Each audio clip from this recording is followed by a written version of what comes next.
It's very different. I haven't made that analogy directly.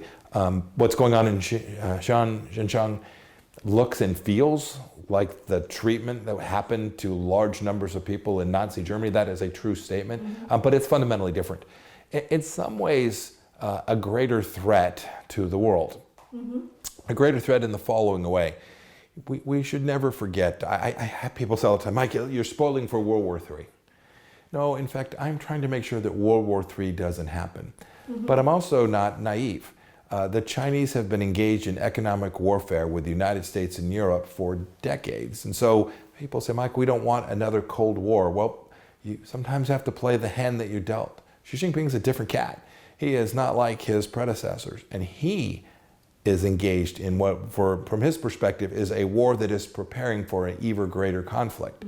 And that starts with economics, starts with propaganda and diplomacy.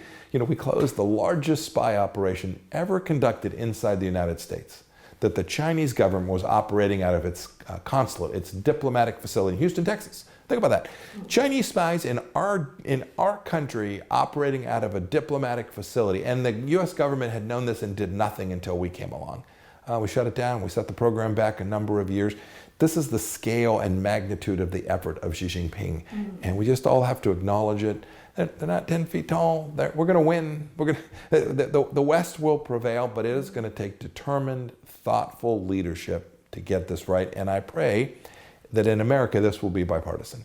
This isn't about left or right. This is about American sovereignty. It is about basic respect for human dignity, property rights, the capacity to trade. Right? We let the Chinese Communist Party still operate as a developing nation inside the World Trade Organization. I mean, this is just nutty.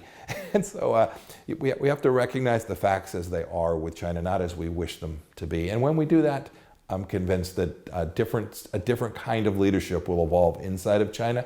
And that'll be good for us. It'll be good for the 900 billion Chinese people who don't want anything to do with what Xi Jinping is doing either.